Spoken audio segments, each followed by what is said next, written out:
Welcome to Dialogue Book Report, where we talk about books on Mormonism. My name is Caroline Kline, and I am a book review editor for Dialogue, coming to you from Irvine, California. I'm excited to welcome Katie Ludlow-Rich and Heather Sundahl to the podcast to talk about their new book, 50 Years of Exponent II, published this year by Signature Books. Katie Ludlow-Rich is a writer and independent scholar living in Saratoga Springs, Utah. Her work focuses on centering women's voices and their agentive decisions, even when functioning within a patriarchal religious tradition. She has a bachelor's in history and a master's in English, both from Brigham Young University. Heather Sundahl believes in the power of stories. In pursuit of this, she has volunteered with Exponent II for 28 years as a contributor, blogger, editor, retreat presenter, podcaster, and president. Heather is a marriage and family therapist currently working at a residential treatment center for troubled youth, where she helps her clients find narratives that allow for growth and healing.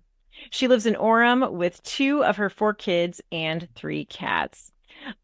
Welcome, Heather and Katie. I'm so pleased that you could be here to talk about this book that I loved. I just finished it, and it was such a pleasure to read. In full disclosure to people listening out there, I have a vested interest in this because I have been involved with Exponent II for the last nearly 20 years, and so this topic is close to my heart, and I was just thrilled to see these wonderful women's work documented and discussed and just placed in history and context in such a powerful way. So, Heather and Katie, thank you for your work, and thank you for being on this podcast. Thank you for having us. So let's just start out. Can we start out with Katie? Why don't you tell me how you came to take on this project? Yeah, so like you said, I have a bachelor's in history from BYU, and then right before I started my master's there, I was a research assistant with Professor Bill Hartley about the Mormon Trail. And then in the years that followed, as I became a stay-at-home mom of ultimately 4 kids, these questions of Mormon history really stayed with me, and I kept up on my interest in reading the new books that would come out, and then decided to kind of take this more seriously and professionally. And so 2021 became the big year where I joined Exponent II blog as a perma-blogger at the beginning of that year. And then in June of 2021, I was at my first Mormon History Association conference where I was presenting and got to meet both of you in person for the first time. I'd already known you through the blog. But there I also saw Richard and Claudia Bushman from across the courtyard and just was totally starstruck. And like, Claudia is the founding editor of Exponent, and I was way too nervous to go talk to her, but felt the importance of the 50th anniversary that was coming up. And I thought, like, we need to do something, and maybe I can be a part of doing something. And through conversations with my friend Rachel Hunt-Steenblick, who was a co-editor of Mormon Feminism, started building out this idea of what a book project could look like. And I decided I wanted to do it, but I knew that I couldn't do it alone. I needed someone with the relationships and the connections and the experience with big projects. And I thought that's where Heather needed to come in. I needed Heather to do this.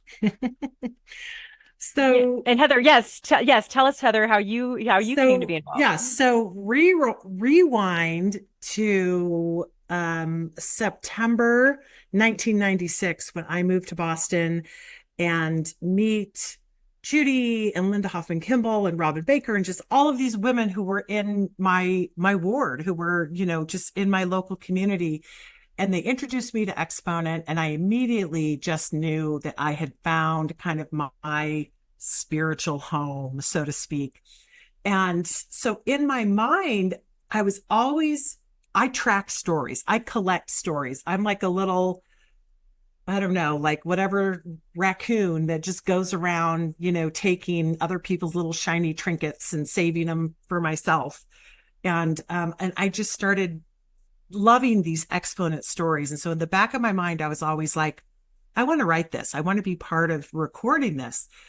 Fast forward to 2019, I moved to Utah And Kate Holbrook, who was part of Exponent, she and I were associate editors together starting in 2000. She was working with, I think, the Maxwell Institute, and they were doing these kind of non-student scholar grants.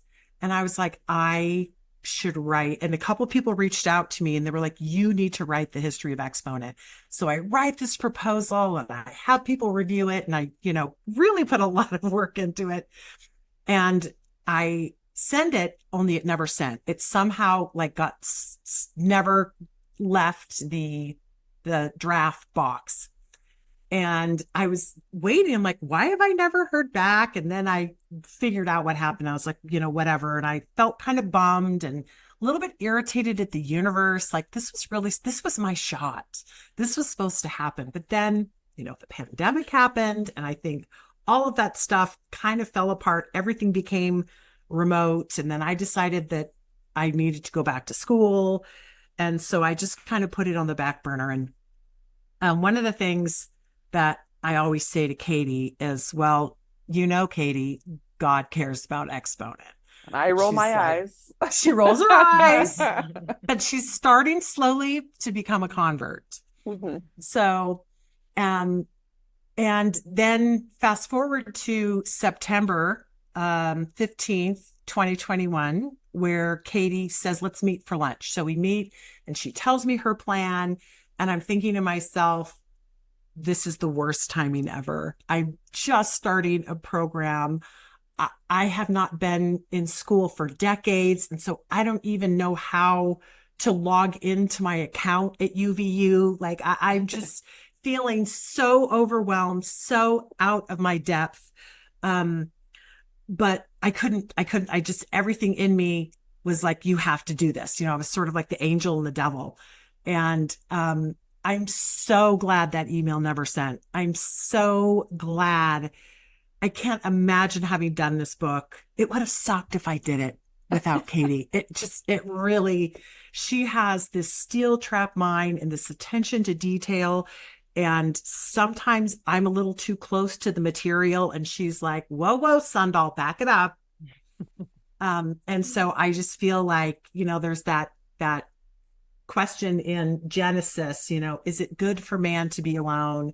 And the answer is no, it is not good for man or woman to be alone. And so I could not have a better partner in crime. I kind of think of Heather as the giver who comes in and puts her hand on my shoulder. And then I see the colors and I see the stories and I understand all these relationships and definitely a good partnership here. Oh my gosh. Yeah, no, you guys were the perfect dream team. You both brought these different skills to the table, and together you just pulled off a fantastic volume. So let's talk a little bit about this volume and what we find in it. Yeah, I mean, there's so many parts of this book that I loved, but one thing I did love was a theme you carried through, and you write about this in the introduction, where you say that Exponent II women have over and over again, they've chosen community and connection over ideological purity. And I was wondering if you could explain what you mean by that and maybe give a couple of examples throughout the publication, throughout the history of the organization, where community and connection have come before ideological purity. I think just even the founding of Exponent II starts with that. So they started as a quarterly newspaper in 1974. But the relationships and the conversations started before that. So in 1970, Laurel Thatcher Ulrich invited these friends from the Relief Society to meet in her living room for a consciousness raising meeting. The women's movement was booming and Boston was such a hot spot for it. And all these conversations were happening. But the women started gathering to talk about how it applies to their lives as Mormon women. And they came to feminism from very different entry points. Some of them were housewives with multiple children. Some of them were mothers going back to graduate school. Some were single professionals and scholars.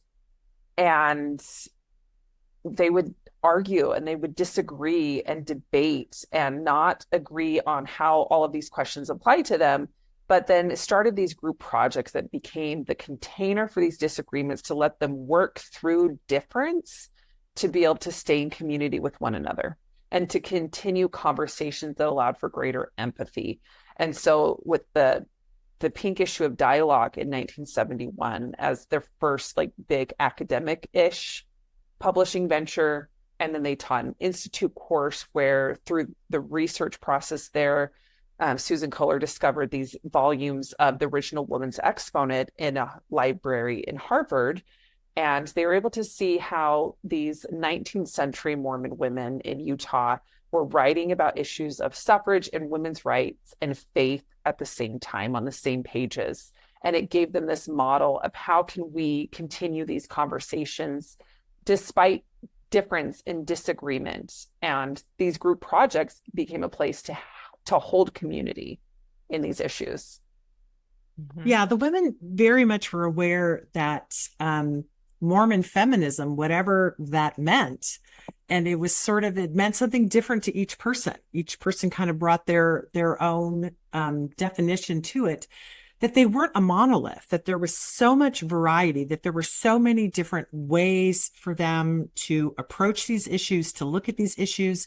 When we were doing our interview, when we talking to Mimu Harshela Sloan, who came from Finland, didn't even really speak English when she first arrived, but her family was this sort of one of the very first convert families in Finland. And so she was like conducting meetings as a 9-year-old. Like she was, and so it never occurred to her that some of these women's issues were issues. She's like, what are you talking about? Women can't do X, Y, or Z, and Judy raised in the Midwest and people just raised in these different areas had very different perspectives.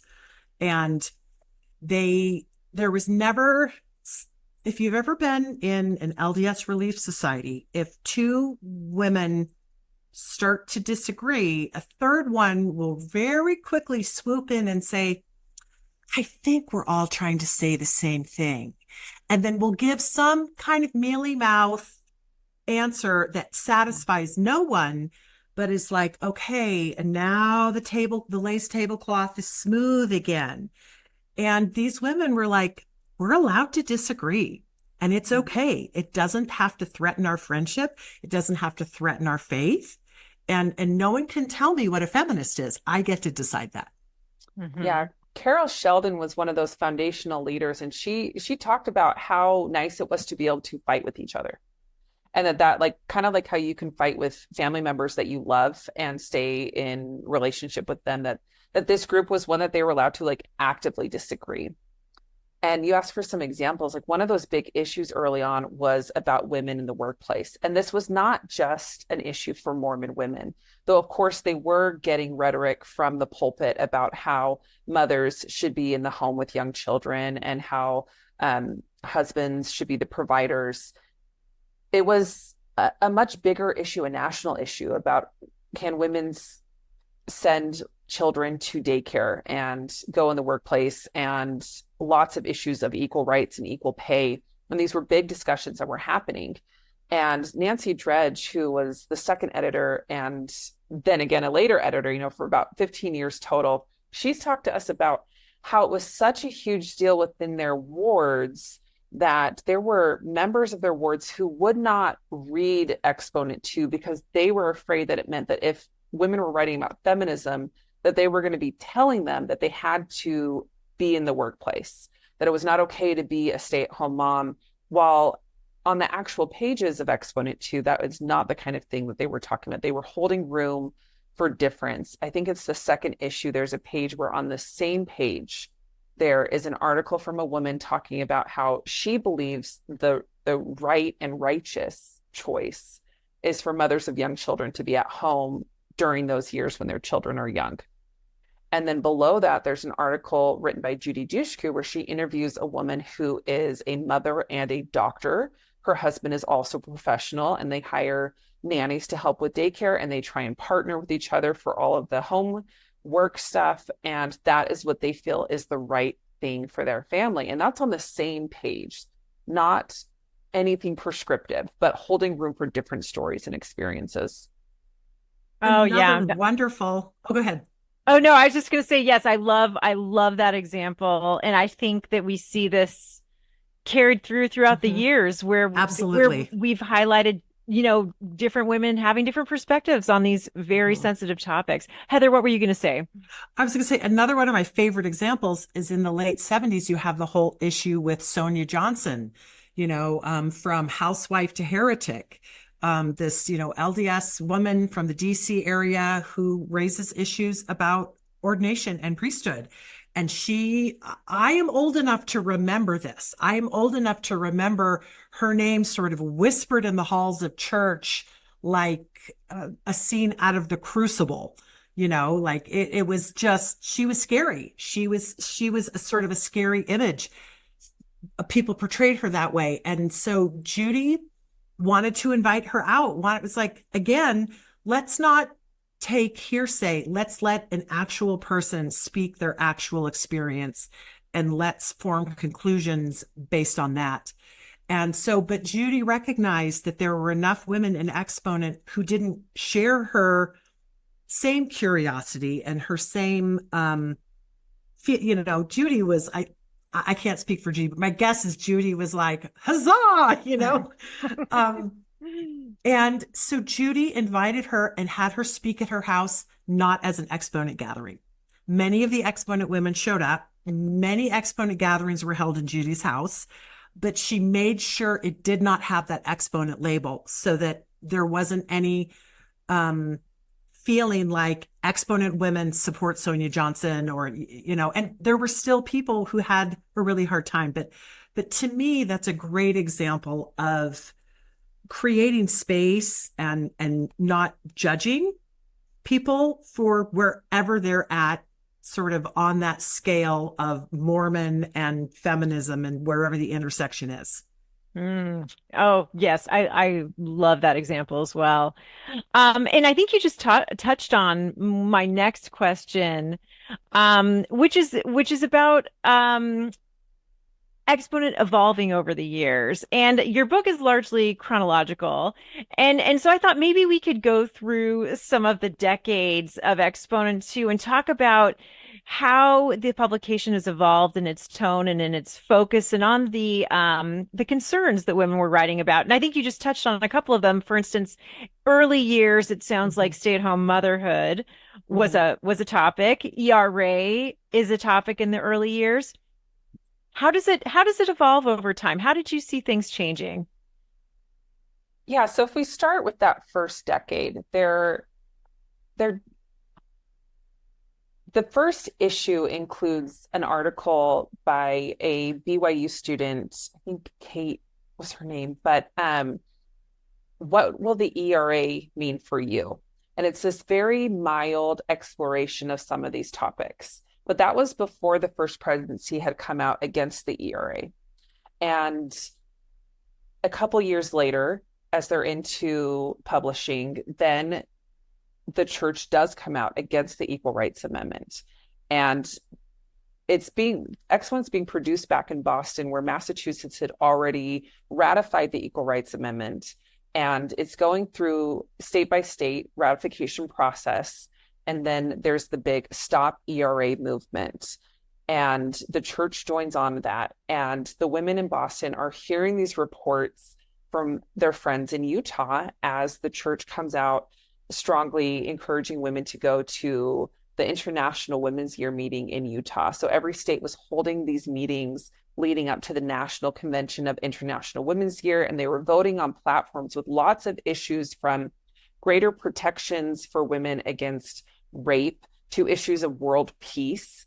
And at the encouragement of church leaders, women went and voted down every piece of that platform as part of this fear that the Equal Rights Amendment was going to take women out of their homes, that it was going to hurt families, that it was going to send their daughters to war, and issues of same-gendered bathrooms and Mhm. lots of fear mongering Lots of about similar things that we still have going on.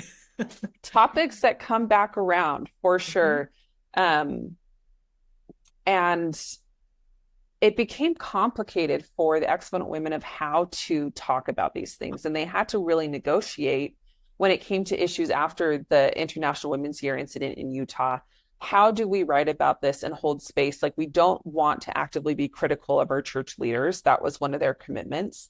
But this feels like a very complicated thing. And so they would give room for people to share their personal experience. And that was their general approach. And same thing with like Mormons for ERA with Sonia Johnson when she's excommunicated in the end of 1979.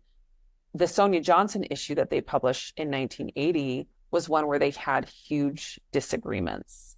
And after these long debates, when they went to finalize that issue, there were people who resigned from the board and removed their name from the masthead, because as much compromise as they had and as much just personal sharing, it was hard to talk about these issues when it felt entwined with the church.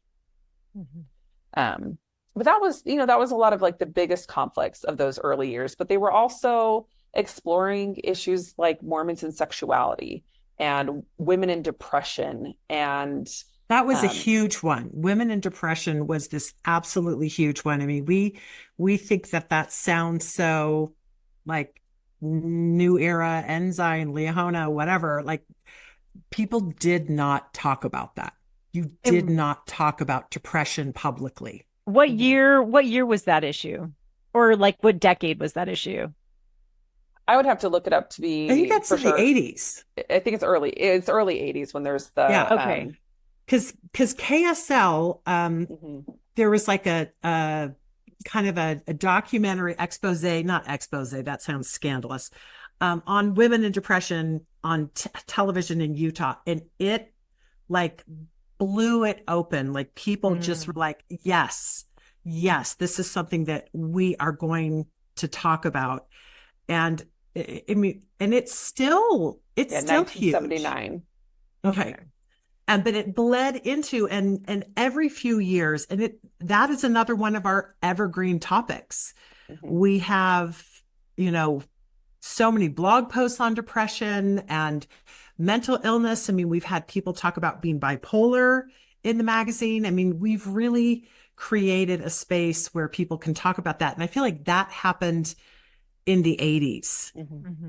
And then they also started talking about abuse. That's another one that became an important issue, which again, we think of something that is a common topic. We hear about that in general conference. You did not hear about that. It was not talked about. Yeah. Sue Booth Forbes became the editor in, I think, 1984 and was editor for the next 13 years. And the abuse of women in lots of different avenues. There was like ecclesiastical abuse, domestic abuse, emotional abuse, lots of different versions of abuse, but it became the big rallying cry of Exponent. And in under her editorship, that was where you see Exponent kind of move beyond just sharing of personal stories and into more direct advocacy. And so they are doing things like they held a convocation at Brandeis University where they had individuals speak about their experience with abuse, and they brought in professionals talking about counseling, and then started talking to wards and stakes about these issues, because this is, pre-internet, pre-email listservs that became such an important place for Mormon women to talk to each other. And without those locations, Exponent was the place where women sent their stories, and they were getting letter after letter after letter of women talking about issues like, I'm being abused by my priesthood holding husband. And when I tell my bishop what is happening in my home, he hands me a copy of Fascinating Womanhood and tells me to be more righteous and tells me to quit my job and be fully financially dependent on my husband, and that will fix my marriage. And there's so many very different experiences, but that was like one of the stories that was published in the paper, just one of those heartbreaking issues. And so how do we start to talk about these issues and become more sensitive? And providing resources and sharing resources became a really big goal of Exponent in those late 80s, early 90s. Yeah. And Sue really took on she was brave in the topics she took on, right? I mean, not only abuse, but wasn't there like a very impactful abortion issue where, again, this is like one of the first forums, maybe the very first forum Mormon women have ever had to talk about this issue of abortion. And so there was a lot of bravery and courage, it seemed to me, in her editorship, in kind of being fearless and going places Mormon women's writing had not really gone before. Um, Sue is bold and brave. Mhm. hmm Yeah, and that was a hallmark of her editorship. And so we had a lot of those in the 80s, right? And even into the 90s. Mhm. And of course, I'm sure there was also she addressed the excommunications in 1993, the September 6th situation, which was, obviously devastating for many Exponent II people. And then how do things change after her editorship? How does the paper kind of take a different tack moving forward? But you mentioned those excommunications, and that had a huge impact on the paper in a variety of ways. And there were more things going on than just the excommunications. But when that happened, Exponent, as well as Dialogue and Sunstone, they all saw these huge hits to their subscription numbers. And Exponent is this tiny production. And when they lose suddenly 20% plus of their subscription base, it becomes very hard to financially afford producing the paper. And so you kind of start seeing these snowball effects of challenges, and it led to some quieter years. And so, Heather, this is around the time that you start showing up as we Yeah. transition to Jenny Atkinson. And you had Peggy Fletcher Stack come out with her article, where have all the Mormon feminists gone? And those of us who were very much involved in Exponent were like, hello, we're here.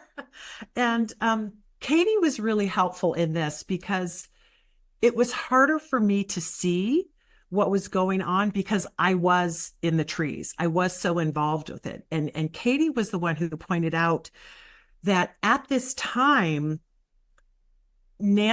starting with Jenny, who was very young, very vibrant. I mean, she is the one who got me actually working on the paper, had me edit things, assigned me articles to write. The older women really pulled me in socially, but Jenny was the one who was like kind of had her do some work for us. And I was super excited to do it.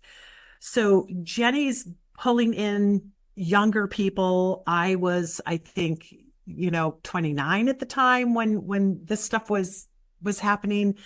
And then Nancy comes along, and Nancy did a lot of nurturing and training of some of us younger feminists. This is how you find a balance. This is how you take an essay that maybe is a little problematic and you send this email and kind of work with the person to tweak it a little. And so I came on at the time, Kate Holbrook, Kimberly Burnett, Emily Clyde Curtis, Amy Hickman, and then soon you. And so there were lots of people who ended up sort of continuing the work. And so it went a little bit underground. And I do get defensive when people are like, oh, you were just writing about stupid stuff like depression and motherhood. And I will always defend that any topic could be revolutionary. Every topic can have bite, can be really important. And don't write off the daily. Never, ever, ever write. Sue Booth Forbes is always talking about the dailiness. And I just say don't ignore the ordinary, because within the ordinary is extraordinary. Within the mundane is the profound. And so I feel like Exponent worked on quality of writing, getting this really robust team of younger women who were poised to move forward. And that's kind of what happened in those late 90s, early aughts. Yeah, and talk about what was happening in the early aughts, because I know you wrote in the book about how at one point subscription numbers had really dived. And it was at that point that the paper was truly in jeopardy of simply not being able to exist anymore because there was not enough money to publish it. So yeah, so can you talk about sort of how it persisted and how it survived in the 2000s when things were getting really rough? Yeah, so it was rough for Exponent for a variety of reasons, but then also it was rough for publishing everywhere. So this was, eyes were turning to the internet and blogs were becoming a huge thing. One of the hallmarks of Nancy Dredge as an editor was that she was really interested in these regional guest edits. So she was editor-in-chief 2 different times. She was the second one after Claudia Bushman, so really early on for about 6 years, and then she comes in again in 2000 and for the next 9 years as editor-in-chief. And Exponent was always a national platform, even when it was solely produced in Boston. And these guest edits were a way to establish these relationships with other areas where there were pockets of Mormon feminists and able to talk to each other and kind of split up the work and have it be bigger than just these voices in Boston, right?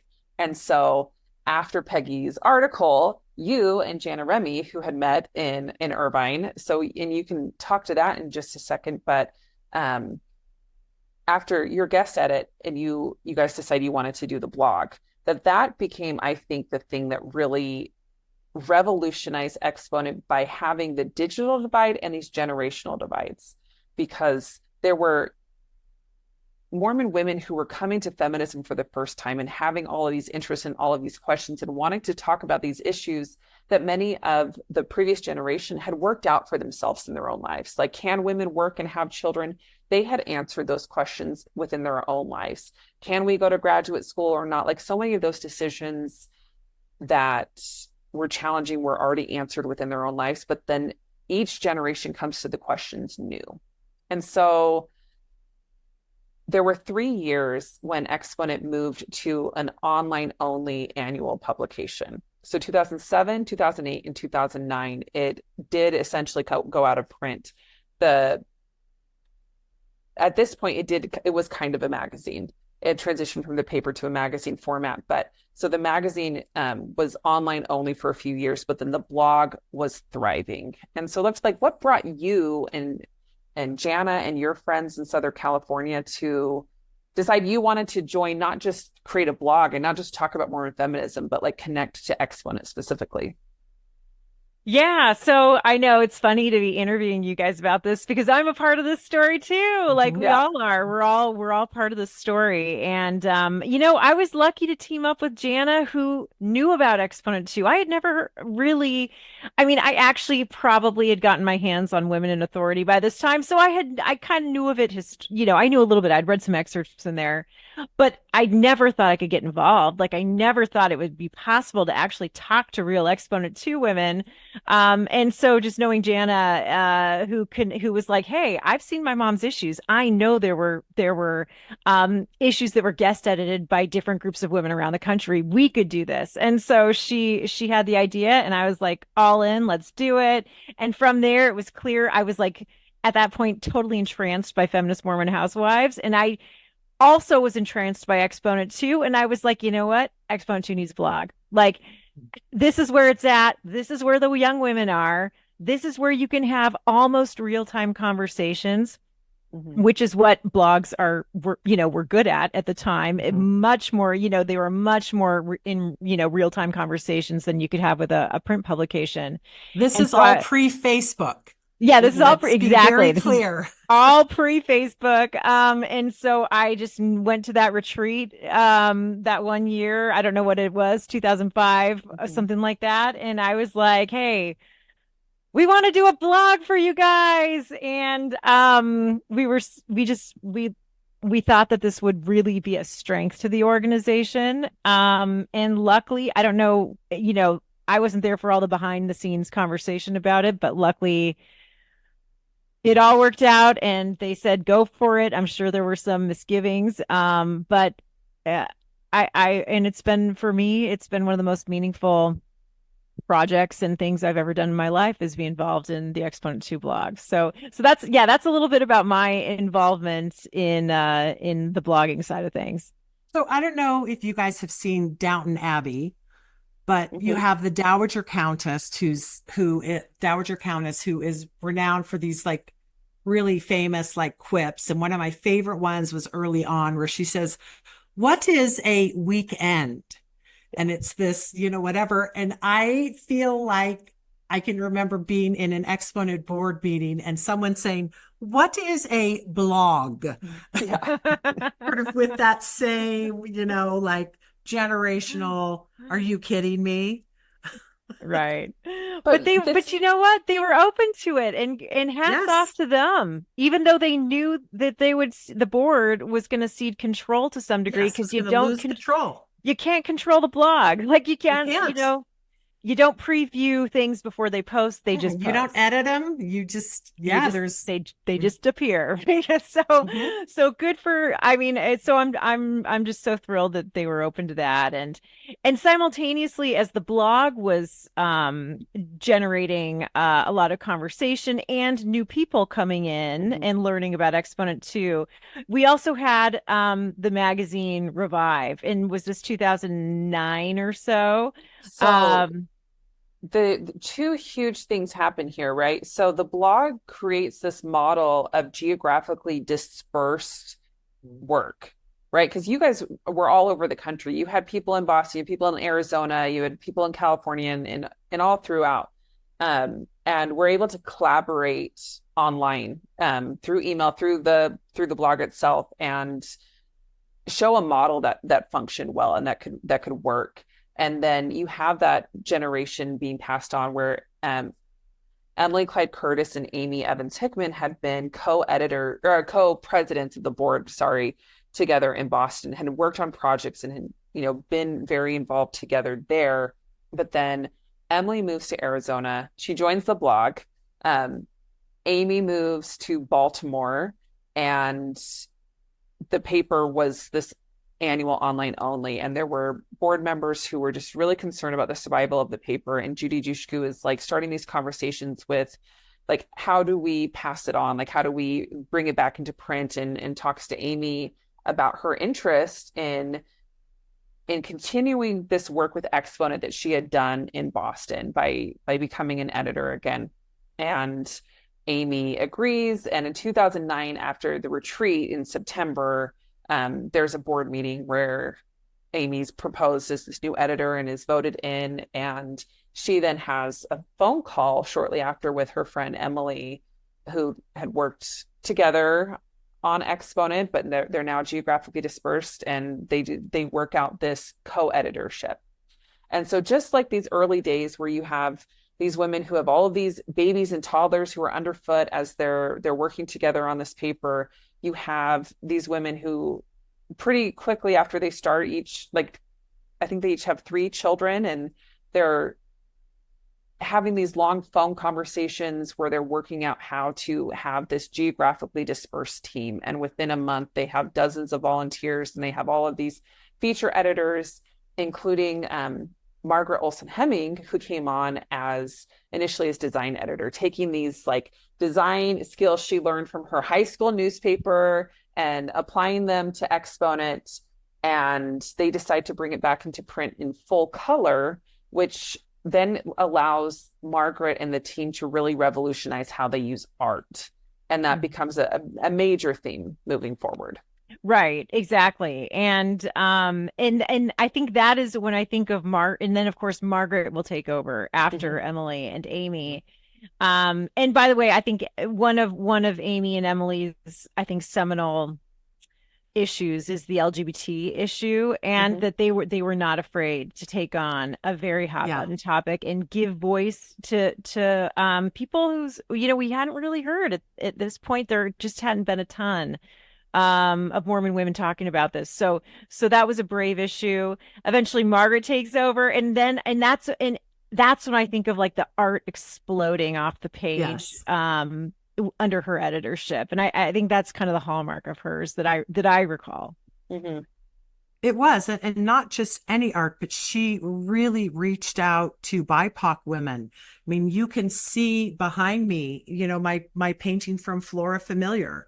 This was on the cover of when we did the dialogue issue, when she guest edited the dialogue issue, and she just really brought so much color.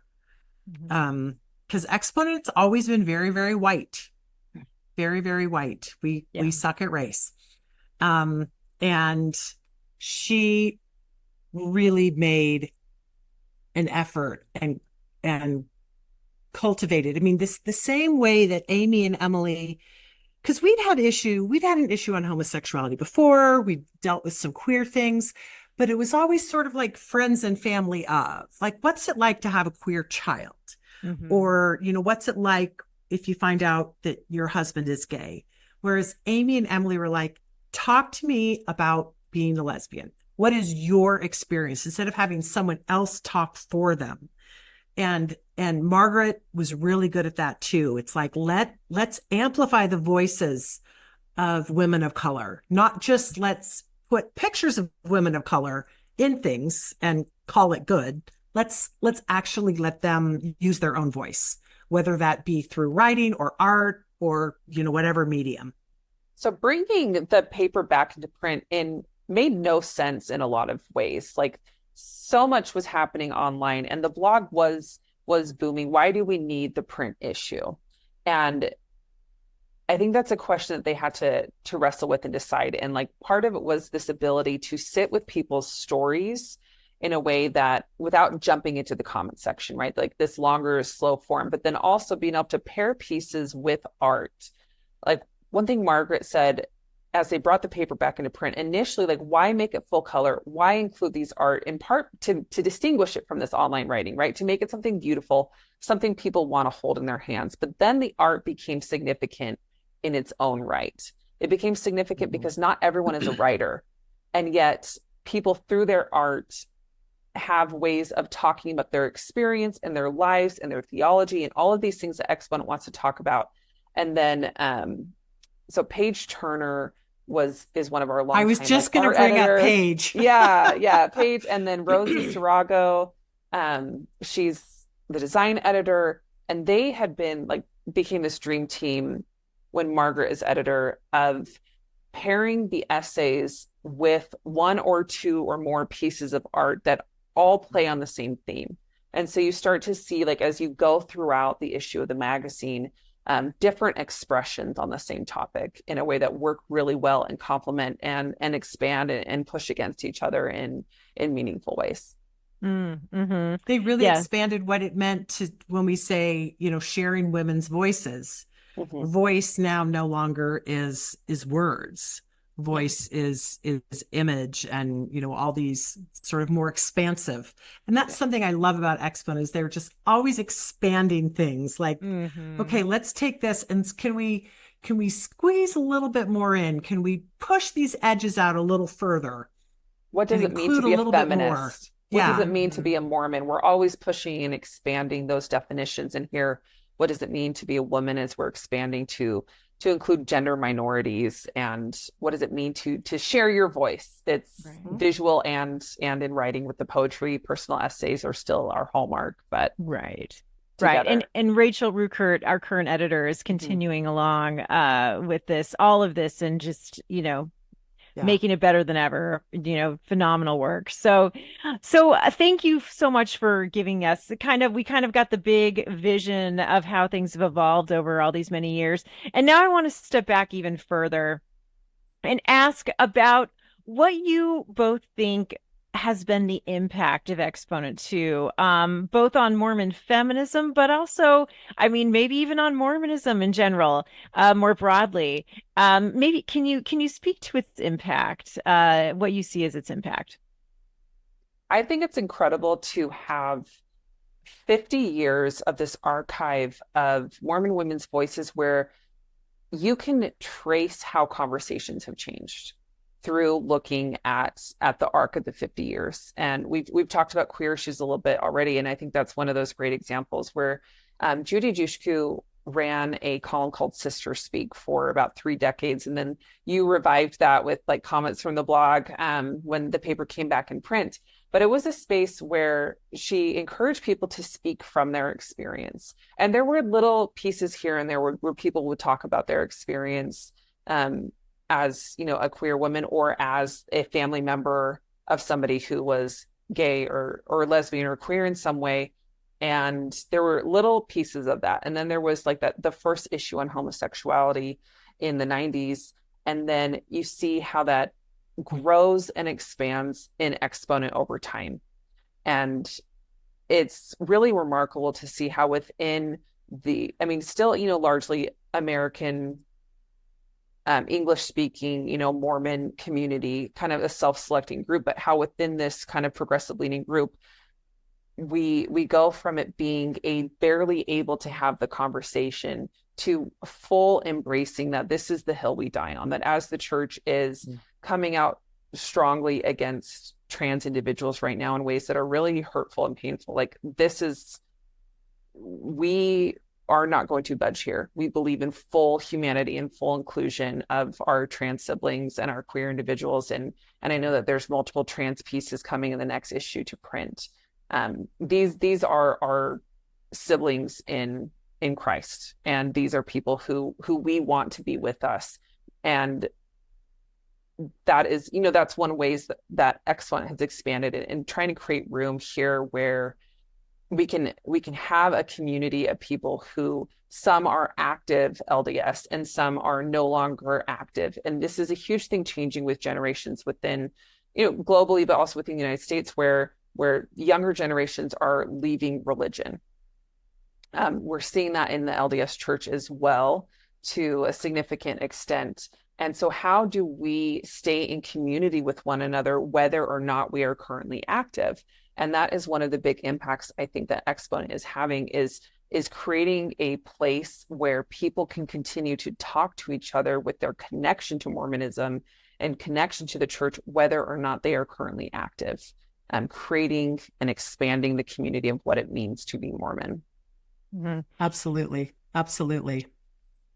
Yeah, that's always been something I've loved about Exponent II. It's that it never seemed to matter how practicing we were. No. There was always space. There was always space for us. It was our in my mind, it was our commitment to women. That drew us together, and our background in Mormonism drew us together. But there was always space for people to be inactive or active or whatever. So yeah, that is a lovely aspect of Exponent II. Heather, do you have anything to add about the impact of Exponent II? I do. One of the things, and again, like, these are things that Katie and I have talked about, and if you asked me on a different day, I'd probably come up with a different answer. But today, my answer is that Exponent has been like this little greenhouse where people come, and a lot of people publish for the very first time.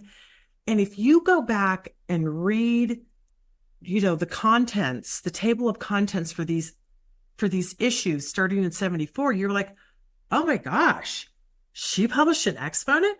Like, there's like, and it was she before she was her, or they was them, whoever the person is.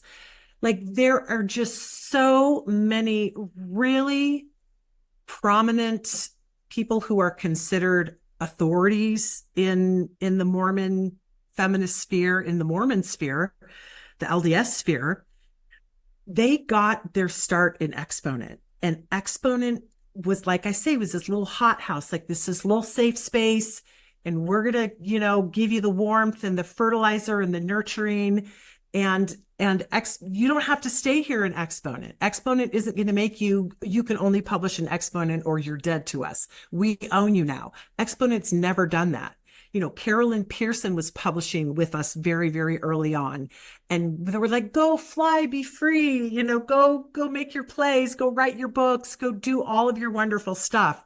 Like, Exponent is, and so some of Exponent's influence, I think, is a little bit invisible, that you don't know it until you start looking at some of these names, and you're like, wow. I mean, Exponent, and I'm not saying Exponent gets all the credit. Like, Carolyn never would have amounted to anything had she not published with us, but we provided this validating, witnessing forum where people could grow their confidence, could grow their ambition, and grow their talents. And that is something that I am so proud of Exponent for, and that we keep doing that. It's not like we've evolved. Now it's like, well, it used to be easy to publish an Exponent, but now it's really, really hard. we have author editors who will work with you, will take your work. If it's a little clunky, awkward, you're not really sure where to go. Like if we see there's a seed, there's a kernel of something beautiful or interesting, like we will help bring it out. So I love that there's just trees and plants and everything everywhere that I feel like we're sort of germinated and nourished in Exponent soil. That's, I think, just such a great point about Exponent. Like Jill Mulvey-Durr, who's this powerhouse of Mormon women's history, her first publication in print was an Exponent II. My first publication in print was an Exponent II, and what it meant for me to see my name in print in the same magazine that within the same year is publishing people like Pulitzer Prize winning historian Laurel Thatcher Ulrich. Yeah. You like to be in the same place as these big names mattered to me. And then the blog is this place where, you know, for coming up pretty soon on 20 years, where they accept guest posts on anytime a big issue happens within Mormonism, like recently with the big Instagram debacle. We got a flood of guest posts coming in because people have things to say and they want a place to be able to talk about it and have their voice heard and respected. And what was amazing to me, I was very scared to talk publicly about Mormon feminist issues, and then to submit my first guest post and have it be met with kindness and compassion and like understanding and a me too and thanks for sharing your experience. Like that was so empowering. Oh, I love hearing that. I love as a many years guest post editor who is often a person who has received these guest posts. I love that that's so meaningful to get that affirmative response. And I hang on, Caroline. I have to say you are very thoughtful that way, because sometimes you'll take one and 75% of it is super awesome, but there's a little chunk that is a little problematic. Instead of like looking at an apple and seeing a spot and throwing it away, you're just like, we're just going to cut that little spot out. And you very delicately say, let's reframe it like this. I think it's a little more powerful if we just, you know, like you're so good at guiding people and setting them up for success and to be received well, and kind of training them without being finger wagging and shamey. You do such a lovely job of that. Thank you. I really appreciate that. Thank you so much. I think this next question kind of touches on what we've been talking about, but how do you place Exponent II's brand of Mormon feminism? Like if we think about like Exponent II is one kind of pillar of Mormon feminism. But it's not the only one. And so I was wondering if either of you or both of you could kind of place it in history, in the history of Mormon feminism. Like what's its reputation? Where does it stand? What have people thought of Exponent II? So it was the first big forum where people from all over the country could submit stuff, right? And so I think early on it was just the place where people got to know each other and got to learn the names of the other people who were asking the same kind of questions. But later on, you start having more groups, and Exponent's not the only game in town, right? And so there's like Mormon Women's Forum in the 80s and into the 90s, where they were considered in many ways kind of the more extreme. They were asking questions that Exponent was not talking in print about women's ordination at the time. And they were very cautious with how directly they would criticize general authorities, and their intention, like we talked about, you know, have community over ideological purity. And part of that, keeping that community, was having certain boundaries with how they would approach the more difficult and extreme topics. Mormon Women's Forum was that open forum in holding space for those harder hitting questions in some ways. Yeah. And then when it came to starting the Counterpoint Conference, so there was this time in 93 when Laurel Thatcher Ulrich was kind of shadow banned from speaking at BYU. It was this kind of unofficial policy that she hears about when she was proposed to speak at the BYU Women's Conference, and then the board of trustees at BYU, without the women members of the board present, voted against her without any comment. And Peggy Fletcher Stack published an article about it. And the next day after the article came out, there was Gloria Steinem came and spoke at this bookstore in Salt Lake. And there was this big gathering of Utah Mormon feminists, and they wanted to kind of respond to this and developed what became the Counterpoint Conference. And initially, there were a lot of BYU people who were going to be part of it. There were Exponent people, board members who were going to come out and speak at it, as well as Mormon Women's Forum people. But then Mormon Women's Forum itself decided to take it on as this like independent subcommittee so that they could get the postage discounts as part of like the nonprofit from Mormon Women's Forum. And when the flyers went out to people with Mormon Women's Forum on it, and it was considered this kind of more extreme brand, it scared a lot of people. And so the BYU participants decided to withdraw, and Exponent withdrew as well, and left these Mormon Women's Forum people kind of hanging. And that was the year that multiple of them got excommunicated. And I think that led to this really kind of sad gulf that, you know, Judy Dushku and other people did a lot to kind of heal, because it was a huge deal to be excommunicated for speaking and writing about Mormon feminist issues. Mm-hmm. And Exponent never had that experience. That very early on, they had cautions by general authorities. You know, Elder Hales came out and spoke to Claudia Bushman. Apostle L. Tom Perry came out and spoke to the staff and cautioned them, but never called anyone to the mat of church discipline. And never again did Exponent have such direct interference from general authorities. But then these women from Mormon Women's Forum were kind of left out to dry by so many of these other Mormon feminist groups. And I think that was a really challenging thing. And also the excommunications were terribly heartbreaking to staff members in Boston who knew and loved these women. And I think it really shifted the conversations in some significant ways. But I think in the 90s, there was this big difference in kind of that brand of Mormon feminism.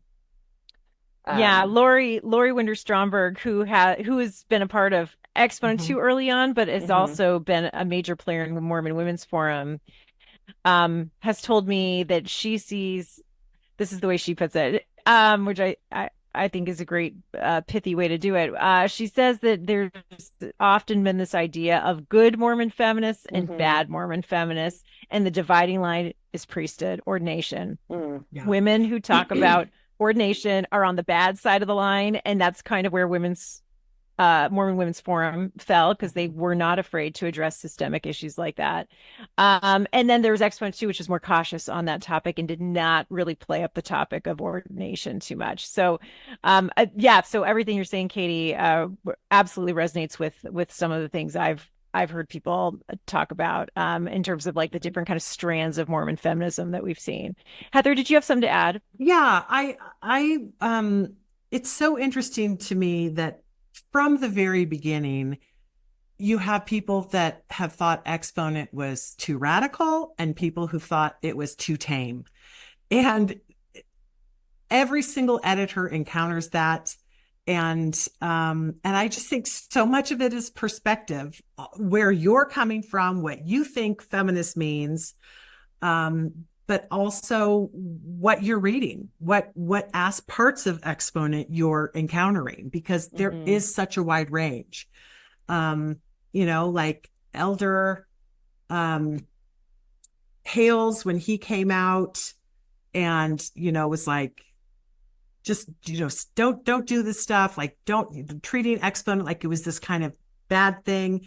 But he was reading it because he reached out to Caroline Pearson and was like, I read that poem that you published in the Exponent, and I think it's so fabulous, and you're like, okay, so you're reading that thing that you're telling us should cease because it will come to no good.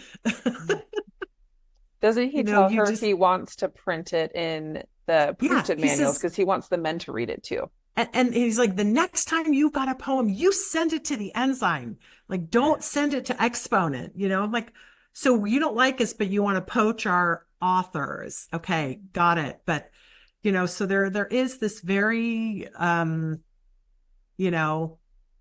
different view. And then when the women first did the Pink issue, Bob Reese was the editor, and he was like, this isn't feminist enough. Like, he was disappointed and wanted them to be more radical.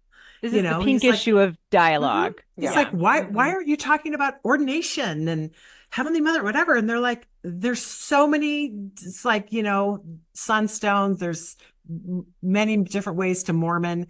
There's many different ways to feminist and feminist Mormon. And it was like, don't love you, my guy. Don't tell us how we have to be feminists. Don't tell me what a feminist is. Mm-hmm. We are each allowed our own version of that. Yeah.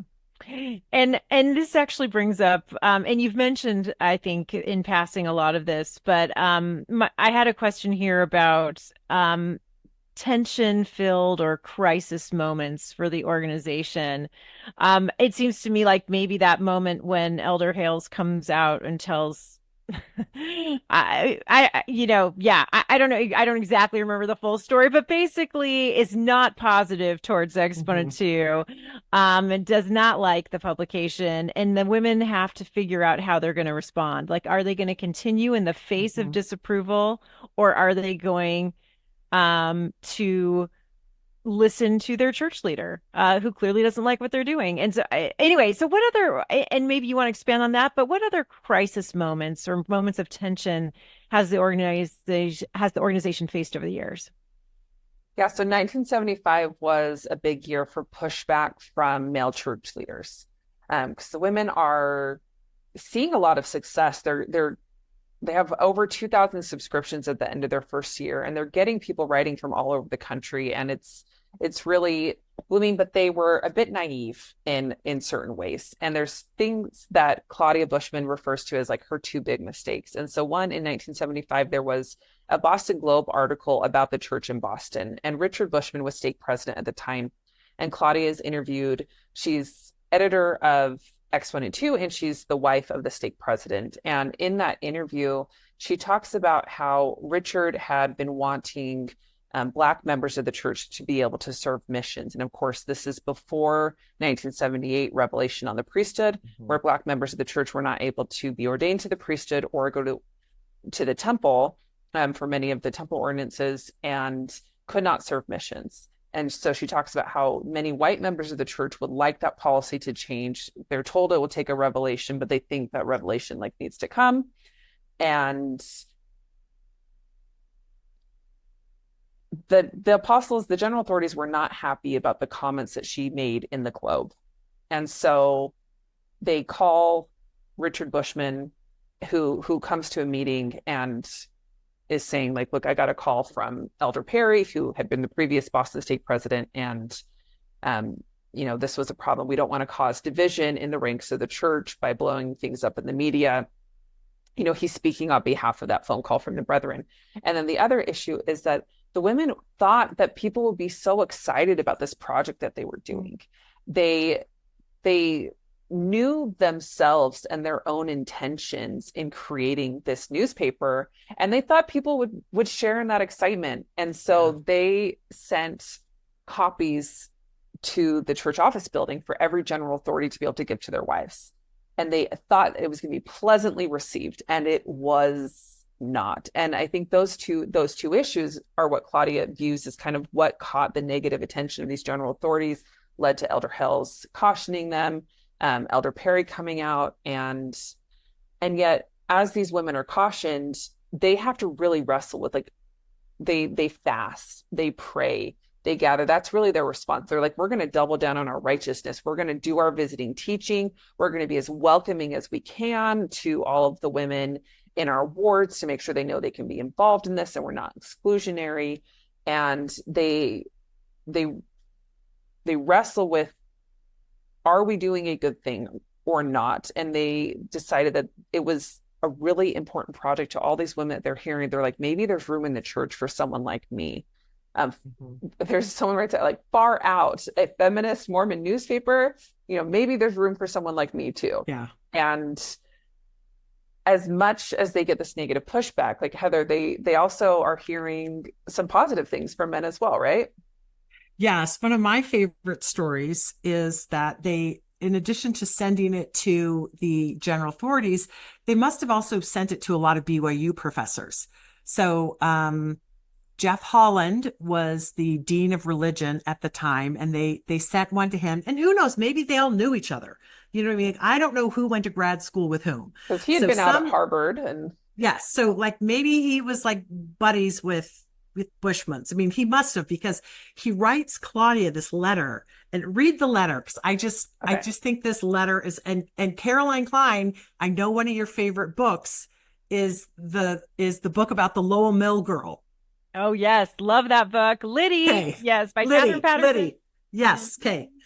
Okay, so he says that he's getting a subscription to his office, and here's money. He wants another subscription at home for his wife, Pat. And he says, I have guilt-ridden visions of you running a hand press from 7 a.m. to 8 p.m., one of the Lowell girls. So Claudia Bushman, is writing her dissertation about a Lowell Mill girl. Which is in Massachusetts. And this other little piece, is that he likens them unto the Lowell Mill girls, who were these put upon, overworked. I mean, it was, atrocious sort of what happens, like the shirtwaist factories. But they were the first union of working women in the United States. And I just think that kind of foreshadowed a little bit what these women, what this paper was going to become, that it was going to be a force to be reckoned with. It was not going to roll over.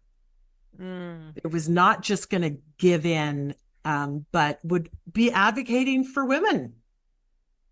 I love that. Yes, I love that anecdote, and that seminal choice that they made early on, that they would persist even in the face of male authoritative disapproval. They were going to go on. They were going to continue. So I love that story. I love that story so much. Oh my gosh, I have so many more questions, but I do want to start wrapping this up, because I don't want to keep you here forever. But they're like, where do I go from here? Because I have about 10 more. I think I'm going to ask you about a couple of your favorite selections. So this book, half of it is a history of the organization and the publication, giving such great context, to all that it's been doing. But half the book is selections from the publication, and some selections from the blog as well. And so I was wondering if maybe you two could each maybe pick a piece that was meaningful, or surprising, or just something that really stood out to you, as you were deciding. You were the ones curating what goes in this book, what should be here, what should be memorialized in this book. So tell me one or two that were meaningful for you guys. Okay, let me share one. This is from Levina Fielding Anderson, On Being Happy, an Exercise in Spiritual Autobiography. So this was at one of the big Exponent Day dinners that started even before Exponent II started. They once they found the magazine, or the original newspapers, they're like, let's have a celebration of women. And so she's talking about her spirituality and the spirituality of women. And her closing 3 sentences, I swear I want these tattooed on me somewhere. They're just... I just can't get enough of them. She says, I feel that we may have circumscribed our limits too narrowly. Our birthright is joy, not weariness, courage, not caution, and faith, not fear. By covenant and consecration, may we claim it. I just love that she's advocating for power and joy, and saying that it's divine. These things don't go against our birthright. This is what we are entitled to. That is a perfect, beautiful sentence. Yeah, Levina. It is. It's like just those 3 gorgeous sentences. Chef's Oh, kiss. love it. Love it. Katie, how about you? Yeah, so I'm going to look at these two pieces that came from the same issue. So, under the Amy and Emily years, as ordained women came about. So, Exponent had been so cautious about talking about ordination, but with ordained women, they could no longer ignore it. It was such an important and big discussion happening among Mormon women. And so many of those Exponent bloggers were some of the first profiles on ordained women. But Exponent was not a monolith, and Mormon women were not a monolith in how they responded to these issues. And the magazine issue on the priesthood was also reflected that. I believe you curated that Sister Speak section where you have people talking about very different reactions to that topic at the time. And then we have two pieces here, one from Diane Pritchett called So Many Words. And it's this incredible piece where she does not necessarily advocate for ordination or for those structural changes, but talks about ways that she has claimed power and lived power in her life, and times that she had felt like this moment where a woman desperately needed a blessing, and it needed to come from women, and they didn't ask permission or check the handbook. They ministered to this sister who needed them. And so, like, how is she using power and claiming power? And then you have Abby Maxwell Hansen, who is one of our excellent bloggers currently as well, talking about her husband being deployed overseas. And it's called Deployed Without the Priesthood. So she talks about different ways, both when he is home and maybe has a friend in need. And instead of being able to go minister to that friend, this awkwardness of like, well, I can call my husband to come help. And then when he's deployed and she has a baby while he's gone and is struggling with so many different things, as a first-time mother does, or maybe actually it was the time that she had a miscarriage after he left. I think that's what this particular story is, where she has a miscarriage right after he deploys again. And some friends come to visit and she would love to have a blessing from them, but they feel like they need to ask their husbands. And so she's like, okay, I am bleeding, I am in pain, I am emotionally struggling, but okay, I guess I will have these two men come and give me a blessing instead of these women. And these two pieces looking at the same topic from different perspectives and different angles, and providing this wider spectrum of voice. So again, like, not ideological purity, but holding space for difference and personal experience.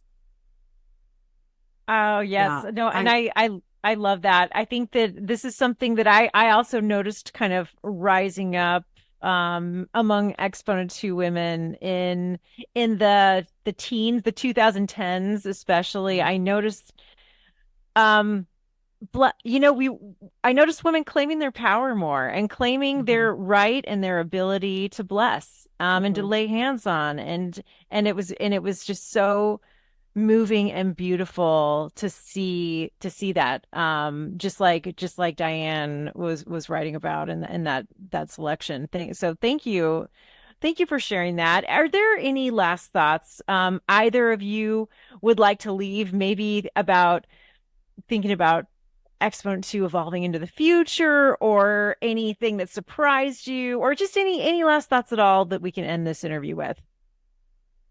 I'll let Heather have the final word, but I think I would say that one of the assumptions I had early on was that when Exponent was cautious about topics, or when they put in a lot of effort to have balanced and different perspectives within the same issue, that I thought it was about the men and about fear of getting in trouble. But through gentle guidance of so many of these foundational leaders in interviews and in talking with me, and then also just reading through all 163 issues of the backlog and thousands of blog posts, was understanding finally that it wasn't about the men. It was about the community. That before they ever were cautioned by male church leaders, they already created room for difference and for prioritizing community. That it was not about getting in trouble. It was about facilitating conversations and listening to each other's stories with empathy. Mm, that's beautiful. How about you, Heather? absolutely. I just see that Exponent, as we've talked about, has really expanded what it means to be a feminist, and expanded what it means to be a Mormon, and expanded what it means to be a woman, both in the sense of this women who know this kind of prescriptive script, and deviating from that and expanding the options, but also in the sense of gender and sexuality, and having so many more options, so much more room for these myriad voices. And I just see Exponent continuing to expand, hanging on to certain core things like Katie's talking about, have room for these different voices, and that these differences, that the juxtaposition of them kind of creates a greater truth. And I don't know, I just see it keep expanding until it's circumscribed into one great whole. So it just feels like I like what it's doing. I like the direction. It's that expansiveness that I think is so healing. Yeah, and such an enormous strength of Exponent II and the organization. It's always been this big vision, big tent. Let's share stories kind of attitude, which has been so powerful for me personally. Thank you, Heather and Katie, so much for doing this interview. It has been such a pleasure. It was a pleasure to read the book, and I'm so grateful you were able to come on and talk to us today. Thank you. Caroline.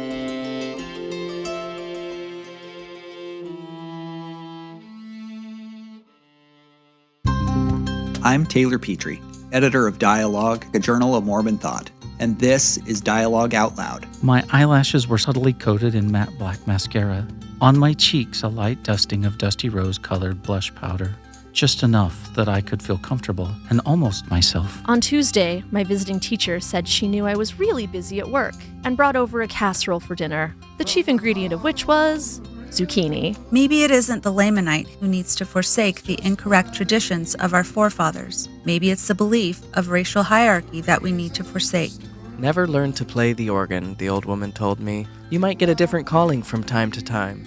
But make no mistake, once you go down the path of becoming a ward organist, that's what you'll be until you die. Each year, we bring you even more great fiction, personal essays, and poetry taken from the pages of our quarterly journal. We couldn't do this without your support, so thank you for reading, listening, and supporting Dialogue with your donations, subscriptions, or by simply leaving us a review wherever you get your podcasts. For more content like this, or to get involved with Dialogue events, go to dialoguejournal.com. Dialogue Podcast Network.